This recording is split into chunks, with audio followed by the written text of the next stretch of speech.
Hi there, this is Robin Hart of the Home Loans with Hart team, where we work hard every day to help you and your clients grow your wealth and assets through the financing of real estate. This is our weekly video where we help you break down some great information when it comes to financing and definitely making sure you know where those pesky rates are headed. Let's dive into those pesky rates and see what's going to happen over the next couple of weeks. All right, rates are hanging in below the dreaded 7% marker for the past 7 days. The 30-year fix came in at 6.95%, slightly higher than it was about a week and a half ago, but still better than they were before Thanksgiving. And now all of a sudden, everyone at the end of the year is a prognosticator of rates for 2025. From NAR to Zillow to MBS Highway and Realtor.com, they're all predicting that rates will fall to the lower sixes, upper fives. The only problem, they said that a year ago to us, we fell for it. Nothing like that has happened. But I think they are all hoping to just keep people watching like a bad TikTok video.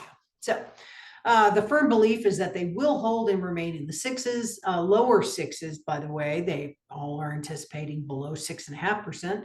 NAR actually wants to believe, I guess they also believe in Santa Claus, that there will be at 5.8%. But pretty much most everyone else is seeing sixes and up. All right.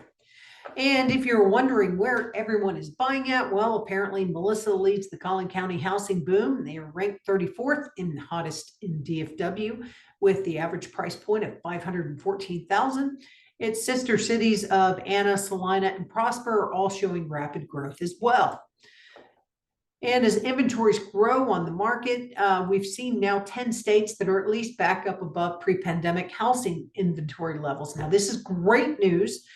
Because we do want to get back to what we consider a normal market. And a normal market has 90 days inventory.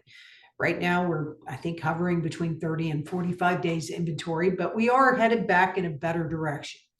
However, there are tons of areas in the country where they're still far below the inventory levels and are showing continued signs of a housing shortage, which means, if you recall, about 3 years ago and 4 years ago, to where people were bidding over offer asking prices. All right.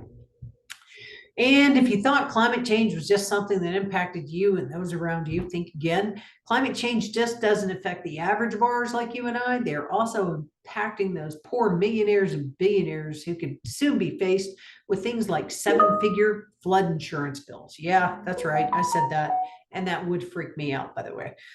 These mega homes like Gordon Point, which is a $295 million Naples estate, faces a 95% flood risk by 2054. So who knew that billionaires have problems just like we do? All right. And per Mortgage Nuggets, home equity is taking a breather for a moment. Many areas of the country are taking a short break from the rapid growth and ever appreciating housing costs.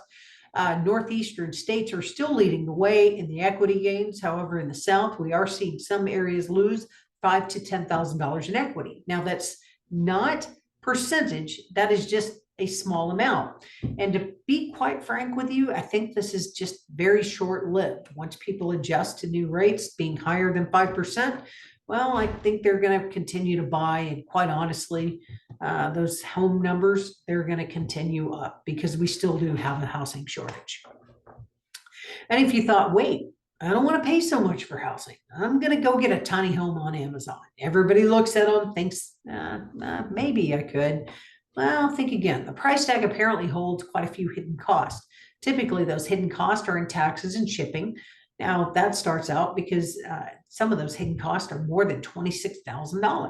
All right, so here we go. Taxes, hidden costs on these little tiny homes, taxes, shipping, lot rentals, or lot purchases.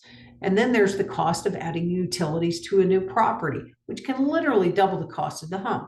Oh, and just try to get insurance on one of these homes. Here in Texas, you would want that property tied down to protect yourself from severe weather like high winds and tornadoes and hail. Otherwise, you find yourself in the Wizard of Oz and not in a good way. So there are tons of hidden costs. Just try it. But by the time you get involved, you're paying just as much as a single wide mobile home and getting fewer amenities. Quite honestly, most of the models are lacking full-time living standards per industry experts. And honestly, they're used well and best for things like office space, guest rooms, and fun do-it-yourself projects like she sheds and he sheds. There you go. And if you wonder, why is housing costing so much? Well, I think this is an important factor that we need to take a peek at. Partly because we just want more. The size of the homes for a family has more than doubled since 1950, even though birth rates have been limited among family members or family size. So, as a matter of fact, the average 1950s home was just less than 1,000 square feet. Now, the average American home is over 2,491 square feet, even though you have fewer occupants occupying that same property in square footage. We are the only country to regularly do this, to where we expand out and we have these huge palatial homes. So check out Europe, y'all. If you've never been there, go to it and you'll see people don't live large like we do. So, okay, let's get to the lighter side of things. If you love football, check this out. They mapped out the birth prices of the Heisman Trophy winners. Apparently 2 states take top awards, California and Ohio. Not surprised by that at all. I think Texas followed in third. Anyway, and this is kind of cool. The hoverboard used in Back to the Future 2 for those millennials and Gen Xers was recently sold at an auction in Dallas, and it went for a cool $237,500. I don't think it actually flies like we all wanted it to. Half the proceeds go to Michael J. Fox's Parkinson's Disease Foundation, which is a great nonprofit to support if you're looking for a nonprofit to support this holiday season.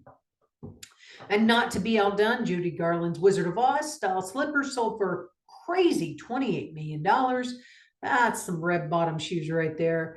And the Wicked Witch's hat also fetched a cool $2.4 million. Now, interestingly enough, the Wizard of Oz slippers, they were actually stolen back in 2005, recovered by the FBI back in 2018.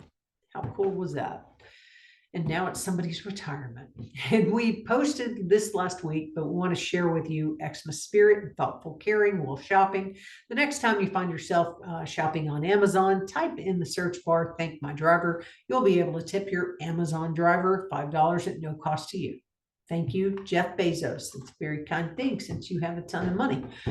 All right, and here's the meme of the week. Jokes on us about those rates falling in 2024, the great refi. We've been pitching for 2 years. Well, it lasted actually less than 12 days and didn't even really show it all. So anyway, okay. So since everyone else is prognosticating, I'll pitch in my own thoughts here. No, I don't think rates will remain below 6.5%. I think they're going to remain 6.5% above for the remainder of 2024 and for most of 2025. I even think they could go higher. Why, you might ask? Well, because we have some inflationary policies coming in. And honestly, because in order to get rates lower, we would need a big recession and a broken economy, which we don't have. We actually have the world's best economy right now. So that's great news for us.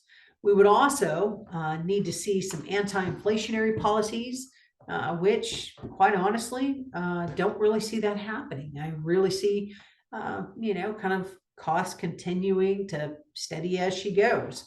We're slightly above 2% in inflationary pressures, and we're going to continue that trajectory. Think more realistic, we're probably going to be around 2 to 4% over the next couple of years in inflation.